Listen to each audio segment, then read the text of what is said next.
عزیز دوستو، انسان سب سے زیادہ پریشان وہ ہوتا ہے جسے مقصد حیات نہیں ملتا، جسے پتہ ہی نہیں ہوتا میں کیوں آیا ہوں، کس لیے آیا ہوں، کس کا بھیجا ہوا آیا ہوں۔ وہ سب سے زیادہ آزمائش میں ہوتا ہے، اور جن کو معرفت الہی نصیب ہو جاتی ہے اپنے مالک کا پتہ جاننے لگتے ہیں، محسوس کرتے ہیں کہ مجھے کسی مقصد کے لیے بھیجا گیا ہے، وہ آسودہ زندگی گزارتے ہیں، قلبی اطمینان اور انشراح صدر اللہ انہیں عطا کرتا ہے۔ اللہ تبارک و تعالیٰ نے جب اپنے بندوں کی آزمائش کو دیکھا کہ وہ ڈھونڈتے پھرتے ہیں کہ ہم کیوں آئے، کس لیے آئے، کیوں بھیجے گئے، اللہ تعالیٰ نے انبیاء کرام علیہم السلام کا سلسلہ شروع فرمایا، اور پھر اس سلسلے کو بام عروج دیا اور اپنے پیارے حبیب علیہ السلام کو دنیا میں مبعوث فرمایا، اور فرمایا یا ایھا الناس قد جاءکم برہان من ربکم، اے لوگو یہ جو میرے نبی پاک علیہ السلام تمہارے پاس آئے ہیں تو یہ رب کی دلیل بن کر آئے، یعنی حضور سید عالم صلی اللہ تعالی علیہ وسلم کا وجود اطہر، کردار مبارک، آپ کا تبلیغ و ارشاد، آپ کا دعوت دین، یہ سب اس بات کی دلیل ہے کہ نبی پاک علیہ السلام اللہ کے سچے رسول بن کر دنیا میں تشریف لائے۔ ہم جب دنیا کے اندر نکلتے ہیں تو ہم دیکھتے ہیں کہ بڑے بڑے سمجھدار لوگ ہیں لیکن گمراہی کی زندگی گزار رہے ہیں۔ وحی الہی کے بغیر انسان جو بھی وقت گزارتا ہے، اللہ تبارک و تعالیٰ کے انبیاء پر جو وحی ہوتی ہے ان کی تعلیمات کے بغیر جو بھی وقت گزارا جاتا ہے وہ کبھی راہ حق پر نہیں گزرتا۔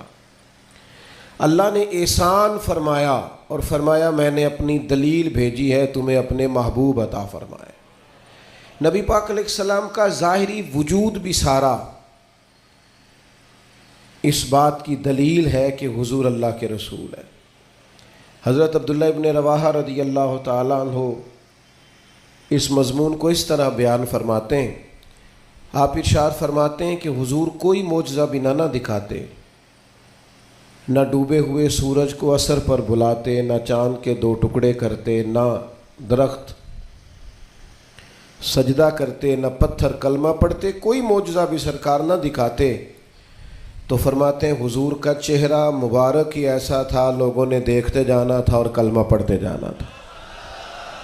اللہ تعالیٰ نے حضور کے وجود نور کو اس طرح کا بنایا۔ پھر حضور علیہ السلام کو کچھ خاصیات جو محبوب پاک علیہ السلام کے فضائل، شمائل اور خصائل کو بیان کرتی ہیں، وہ بدرجہ اتم اللہ تعالیٰ نے محبوب کو عطا فرمائی۔ مثلاً ایک حضور کی شان یہ ہے کہ نبی پاک امی ہے۔ امی کا معنی یہ ہے کہ حضور نے دنیا میں کسی استاد سے آ کے پڑھا نہیں، حضور سید عالم علیہ السلام کسی مکتب میں نہیں گئے۔ آپ کبھی ان لوگوں سے ملاقات کریں جو دنیا میں جنہوں نے پڑھا لکھا نہیں، وہ بڑے سیانے بھی ہوں نا کبھی، اور بڑے معاملہ فہم بھی ہوں، تو پھر بھی اپنے جملوں اور اپنے لفظوں پر اس طرح کنٹرول نہیں کر پاتے جو ایک پڑھا لکھا آدمی کر سکتا ہے۔ نبی پاک علیہ السلام امی ہیں، سرکار نے دنیا کے کسی استاد سے نہیں پڑھا، لیکن یہ دلیل ہے نا میرے نبی کے سچا رسول ہونے کی کہ حضور نے علم و حکمت کے وہ موتی عطا فرمائے ہیں کہ دنیا حیران رہ گئی۔ یعلمہم الکتاب والحکمہ، اللہ فرماتا ہے یہ تمہیں کتاب بھی سکھائیں گے اور دانائی بھی سکھائیں گے۔ جو فلسفیوں سے کھل نہ سکا اور نکتہ وروں سے حل نہ ہوا، وہ راز ایک طیبہ والے نے بتلا دیا چند اشاروں میں۔ حضور علیہ السلام دانائی، حکمت، تدبر، فہم و فراست، آپ سرکار کا کوئی ایک فرمان پڑھ لیں، حضور کی کوئی ایک حدیث پاک آپ لے لیں، اس کی معنویت میں اتریں، اس کی گہرائی اور گہرائی کو آپ دیکھیں، آپ حیران ہو جائیں گے۔ صدیوں کے ادیب، شاعر، حکما وہ اپنا سارا کلام لا کے وہاں قربان کر دیں تو گرد راہ تک نہیں پہنچ سکتے. جو تدبر اللہ تعالیٰ نے نبی پاک علیہ السلام کو عطا فرمایا. آپ غور کریں, حضور مدینہ طیبہ تشریف لائے. اب پیار کرنے والا ہر آدمی ہی قابل اکرام ہوتا ہے. محبتوں کا خراج ہمیشہ انسان کو قرضدار رکھتا ہے. میرے جیسے چھوٹے آدمی سے جب لوگ پیار کرتے ہیں تو اپنی گردن جھکی ہوئی نظر آتی ہے کہ بوجھ زیادہ ہے, اس قابل نہیں ہے جتنی محبتوں کا سامنا ہے. تو اب سب محبت کرنے والوں کی دل جوئی کرنا, ان کے معیار پر پورا اترنا, ان کے معاملات کو دیکھنا, یہ آسان کام نہیں ہوتا. کسی درویش نے کہا تھا میں دوست تھوڑے بناتا ہوں, اس لیے کہ دوست زیادہ ہوں تو حقوق بھی زیادہ ہوتے ہیں. تو میں اتنی وسعت نہیں رکھتا کہ میں سب کے حق ادا کر سکوں. نبی پاک علیہ السلام مدینہ طیبہ تشریف لائے تو ہر آدمی کی خواہش ہے حضور میرے گھر آئیں, حضور میرے گھر آئیں. اور جو بھی وہاں عرض گزار ہے اور پیغام دے رہا ہے, سب کے سینے بھی کھلے ہوئے ہیں, دل بھی کھلے ہوئے ہیں, آنکھیں پلکیں فرش راہ کیے ہوئے ہر آدمی منتظر ہے کہ محبوب میرے گھر میں. اب بڑا امتحان ہے کس طرح کر کے سب کی چاہتوں کا جواب دیا جائے. تو یہ ذرا دیکھیے اس امی لقبی محبوب کی حکمت اور دانائی. محبوب فرمانے لگے بھی میری جو اونٹنی ہے نا یہ معمور من اللہ ہے, میں گویا خود نہیں فیصلہ کرتا میں نے کہاں جانا ہے, جہاں اونٹنی بیٹھ جائے گی میں مہمان بن جاؤں گا. اب انداز دیکھیے نبی پاک علیہ الصلوۃ والسلام نے نا اونٹنی کی لگامیں اس کی گردن پر ڈال دیں. اب وہ اونٹنی چلتی جا رہی ہے, تھوڑی آگے جا کے ایک جگہ پہ وہ بیٹھ گئی, لیکن اس کے بیٹھتے ہی حضور اترے نہیں, محبوب بیٹھے رہے. ابھی سرکار کی اونٹنی پوری طرح بیٹھی نہیں تھی, پھر اٹھ کے کھڑی ہو گئی اور تھوڑا سا آگے چلنے کے بعد حضرت ابو ایوب انصاری کے دروازے کے سامنے بیٹھ گئی. اور وہ اس طرح بیٹھی کہ اس طرح جم کے بیٹھی کہ اس نے اپنی گردن بھی بچھا دی. جب اطمینان سے اونٹنی بیٹھ گئی, نبی کریم اترے, جناب ابو ایوب انصاری رضی اللہ تعالیٰ عنہ کے گھر میں جلوہ فراز ہوئے.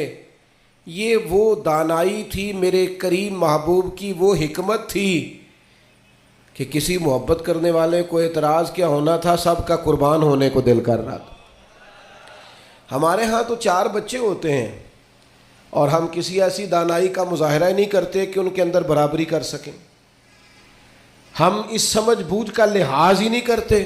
ہمارے ایک استاد تھے تو وہ اکثر کہا کرتے تھے, جن کو پڑھانے کی ڈیوٹی لگاتے ان سے کہا کرتے تھے کسی طالب علم سے چڑ نہ جانا, اسکول کے کالج کے مدرسے کے کسی بچے سے چڑ نہ جانا. تم اگر کسی سے چڑ گئے تو اس کا مستقبل خراب ہو جائے گا, اس لیے کہ تم ذاتی اناد پال لو گے. بچہ بڑا لائق ہے لیکن تمہارا فرما بردار نہیں, تم چڑھ گئے ہو, تم بات بات پہ ڈانٹتے ہو, بالآخر وہ ساری تباہی ہو گئی, بدگمان ہو گیا.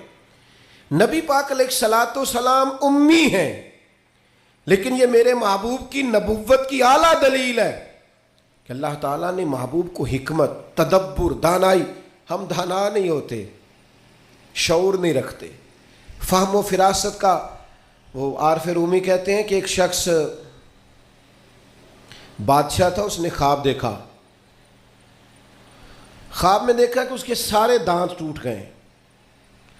اس نے ایک معبر کو بلایا, تعبیر کرانے والے کو, اس سے کہا اس کی تعبیر کیا ہے؟ اس نے کہا جناب اس کی تعبیر یہ ہے کہ آپ کے سارے رشتہ دار آپ کی زندگی میں فوت ہو جائیں گے. اب وہ بادشاہ اتنا ناراض ہوا, اس نے وہ تعبیر کرنے والا بھی قتل کروا دیا. اس نے کہا وہ بھی کوئی زندگی ہے جس میں نہ بھائی ہو, نہ بہن ہو, نہ بچے ہو, نہ بیوی ہو, نہ ماں ہو, نہ باپ ہو, مروا دیا. ایک اور آدمی تعبیر کرنے والا تھا پر وہ دانا بھی تھا, اس کو بلایا اور بلا کر بادشاہ نے کہا میں نے خواب دیکھا ہے, خواب میں میرے سارے دانت ٹوٹ گئے, تعبیر بتائیں. تو وہ کہنے لگا بادشاہ مبارک ہو, اس کی تعبیر یہ ہے کہ اللہ تعالیٰ خاندان میں سب سے لمبی عمر آپ کو عطا فرمائے گا. بادشاہ نے اسے انعام دیا, کہا تو جیتا رہ, کیا تو نے بات کی ہے. اب میری بات کو سمجھیے گا، تعبیر اس نے بھی وہی بتائی ہے جو پہلے والے نے بتائی، لیکن پہلے والے نے کہا تیرے سارے رشتہ دار تیری زندگی میں فوت ہو جائیں گے، اس نے اسے بھی مروا دیا۔ بات اس نے بھی وہی کی ہے، لیکن بات گرچہ بے سلیقہ ہو کلیم، پر بات کرنے کو سلیقہ چاہیے۔ آپ بے سلیقہ بات بھی کریں پر سلیقے سے تو کریں، کوئی لہجہ ہی نہیں، حکمت ہی نہیں، کوئی دانائی نہیں۔ دوسرے نے کہا اللہ تعالیٰ آپ کو سب سے لمبی عمر عطا کرے گا، تو بات پھر بھی وہی ہے کہ باقی سارے چلے جائیں گے اور آپ موجود ہوں گے، لیکن اس میں دانائی ہے نا، حکمت ہے نا۔ فتح مکہ کا موقع تھا، عجیب حالات درپیش ہوئے۔ اسلام کا جھنڈا حضرت سعد ابن عبادہ رضی اللہ تعالیٰ عنہ کے پاس تھا، بڑے عظیم صحابی۔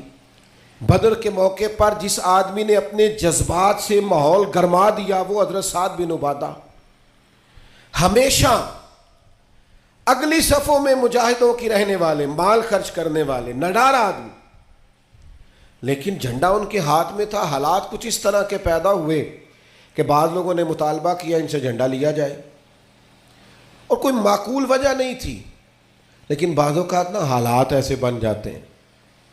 اب حضور علیہ السلام کی بارگاہ سے مطالبہ ہو رہا ہے کہ آپ جناب سعد بن عبادہ سے جھنڈا لے لیں۔ یہ نوجوانوں سے بالخصوص عرض کروں گا کہ علم بھی تبھی بندے کو فائدہ دیتا ہے جب اس کے ساتھ کچھ بندے کو شعور بھی ہو، ہنر بھی تبھی فائدہ دیتا ہے جب اس کے ساتھ کچھ نہ کچھ دانائی بھی ہو۔ شیخ سعدی فرمایا کرتے تھے 1 من علم ہونا تو سنبھالنے کے لیے 10 من عقل کی بھی ضرورت ہوتی ہے، ورنہ ضائع ہو جاتا ہے سارا۔ دانائی، تدبر، یہ دیکھیے امی لقبی محبوب سے ہم نے دانائی سیکھنی ہے، تدبر سیکھنا ہے، فہم و فراست سیکھنی ہے۔ زندگی میں شعور کس کو کہتے ہیں یہ حضور ہمیں سکھائیں گے۔ کہ جناب حضرت سعد بن عبادہ کو اتارنا ہے۔ اب بڑے بڑے دانا صحابہ کہہ رہے تھے یا رسول اللہ کوئی ایسی بات نہیں ہے، حالات اس طرح کے ہیں، کیسے یہ فیصلہ کریں گے؟ تو حضور نے فرمایا کوئی مشکل نہیں، اتار دیتے ہیں، بدل دیتے ہیں، ان سے منصب لے لیتے ہیں۔ یا رسول اللہ یہ آسان نہیں ہے، کیسے؟ فرمایا ابھی دیکھنا تم، یہ اللہ تعالیٰ نے میرے محبوب کو حکمت کی خزانوں کی کنجیاں عطا فرمائی۔ نبی کریم علیہ السلام نے فرمایا سعد بن عبادہ جھنڈا دے دیں آپ واپس، اب آپ لشکر کے علم بردار نہیں رہے۔ انہوں نے بوجھل ہاتھوں سے جھنڈا تھاما ہوا تھا، پریشان تھے کہ کوئی ایسی بات نہیں۔ جب حضور نے کہا دیں تو وہ غلام تھے، سانو قید سجن دا گہنا ہے، وہ جینج رکھے ایسا اونج رہنا ہے۔ انہیں اسی وقت جھنڈا تھما دیا، خوش ہو کے تھما دیا۔ لیکن یہ میرے محبوب کی حکمت ہے، محبوب نے جناب سعد بن عبادہ سے جھنڈا لیا اور قریب ان کے جوان بیٹے کھڑے تھے، محبوب نے جھنڈا انہیں دے دیا۔ فرمایا کمان تیرے ہاتھ میں ہے۔ باپ کا قد اس وقت 10 فٹ زمین سے اونچا ہو جاتا ہے جب اس کا بیٹا اس کی جگہ پہ بیٹھ جاتا ہے۔ وہ کہتا ہے میری فکر گئی، میں اب بے فکر ہوں۔ جب انہی کے بیٹے کو وہ منصب ملا تو اب حضرت سعد بن عبادہ کے چہرے کی کیفیت یہ تھی کہ وہ گویا اپنی آنکھوں اور اپنے چہرے سے بتا رہے تھے میں تو خود جھنڈا پکڑ کے اتنا راضی نہیں تھا جتنا اپنے بیٹے کے ہاتھ میں دیکھ کے راضی ہوں۔ یہ آپ تدبر سیکھیں۔ میں اپنے نوجوانوں کو دیکھتا ہوں جذباتی مزاج، بھاگتے دوڑتے، بے چین، پریشان، الجھے ہوئے۔ ابھی میں ملک سے باہر تھا، میرے ساتھ اکثر ایسے ہوتا ہے، بیرون ملک جو لوگ ہوتے ہیں نا وہ زیادہ پریشان ہوتے ہیں پاکستان کے حالات کو لے کر، وہ زیادہ خبریں دیکھتے ہیں۔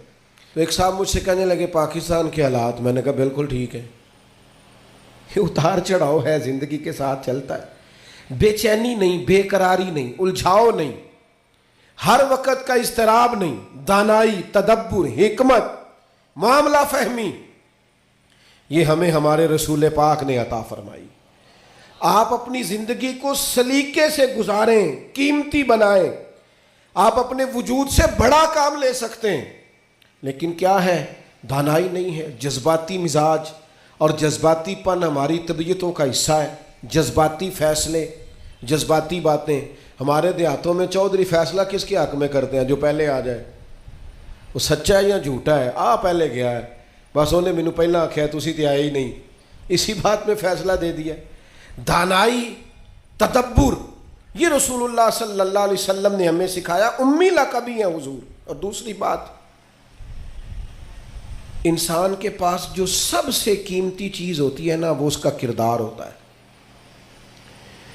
آپ نے زندگی میں نقوش کیا چھوڑے، آپ جہاں رکے، جہاں بیٹھے، یہ ایسا تو نہیں زندگی میں کہ یہ 10 دوست پرانے، یہ 10 دوست آج کل کے ہیں اور ان کے درمیان بھی غیبتیں جاری ہیں، بس کام ختم ہونے کے قریب ہے، اور پھر اس کے بعد اور کوئی 4 دوست ہم تلاش کریں گے۔ اچھے نقوش نہیں چھوڑتے، کتنی خوشیوں سے رشتے طے پاتے ہیں، لیکن وہ تھوڑا وقت نہیں گزرتا تو ساری سوچیں، سارے نظریات گدلے اور میلے کچیلے ہونے لگ جاتے ہیں، وہ ساری محبتوں کو زنگ لگنے لگ جاتا ہے۔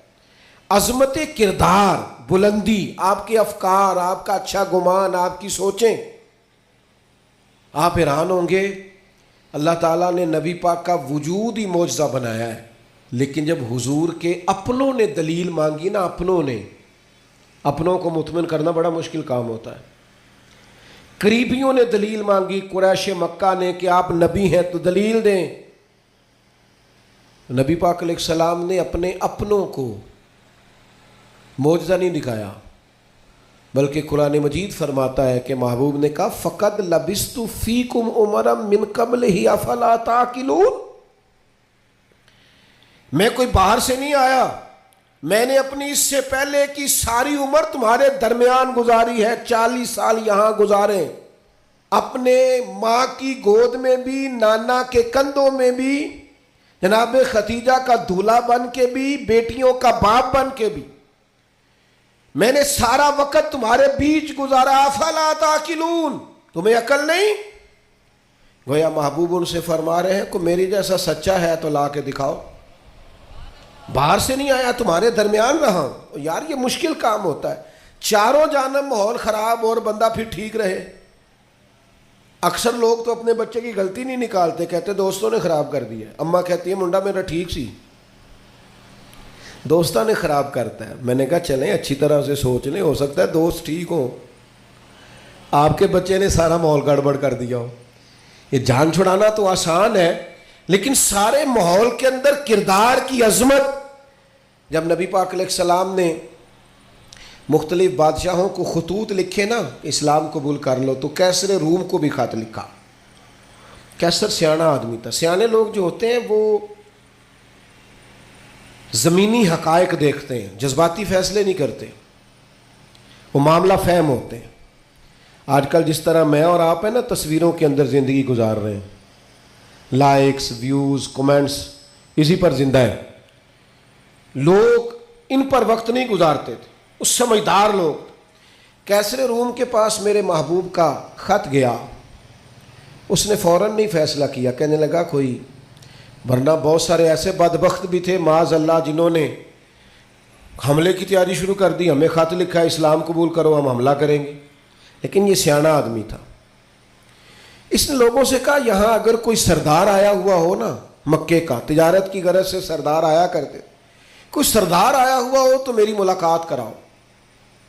جناب ابو سفیان ابھی مسلمان نہیں ہوئے تھے، اور ہر جنگ میں قریش مکہ کی لیڈ وہ کرتے تھے، وہ ان دنوں وہاں گئے ہوئے تھے، تجارت کی غرض سے بلا لیا۔ اب کیسر نے سامنے کھڑا کیا، بخاری شریف سے لے کر کتب سیرت میں تمام جگہ، کتب احادیث میں آپ کو الفاظ کے اختلاف کے ساتھ لیکن مفہوم ایک ہی ہے، یہ روایت ملے گی۔ کیسر نے سوال کرنے شروع کیے جناب ابو سفیان سے۔ پہلے پوچھا آپ کون ہے؟ کہا میں سردار ہوں۔ کوئی رشتہ؟ کہنے لگے جس محبوب نے آپ کو خط لکھا ہے میں رشتے میں چچا ہوتا ہوں۔ کہنے لگے بتائیے، اس محبوب نے دعویٰ نبوت کیا ہے، ان کے خاندان میں ماضی قریب میں کسی اور نے بھی کیا ہے؟ کہا نہیں۔ کہا کوئی بادشاہ گزرا ہو ان کے خاندان میں قریب کا؟ کوئی نہیں۔ کہا یہ بتائیے ان کے ماننے والے امیر ہیں کہ غریب؟ تو ابو سفیان کہنے لگا ماڑے ماڑے بندے،